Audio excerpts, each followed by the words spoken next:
So whose closets actually look like this, and don't shame me. I needed some containers here, storage bins, to actually organize all of it. And this comes 11 by 8 by 6. They come in a 2-pack, 4-pack, or 6-pack. See which one you would need. So these can be used in any way that you want, under your sink, in your bathroom, in your closets, in your pantry, schooling, cleaning, any way you need to use them. Go ahead and subscribe to the channel if you haven't done so yet. Everything is linked below, and don't forget to like that video here. So we're going to start out by actually storing all my cleaning supplies in one of these. This will go under my sink so that it's easy to grab when I need it. I just put all the stuff that I usually use in there. And then we head over to the closet, and everything that you saw in the beginning of the video, I wound up putting in these little 3 containers here.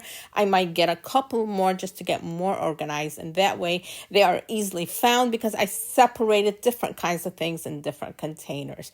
This is good quality and frankly essential for your organization.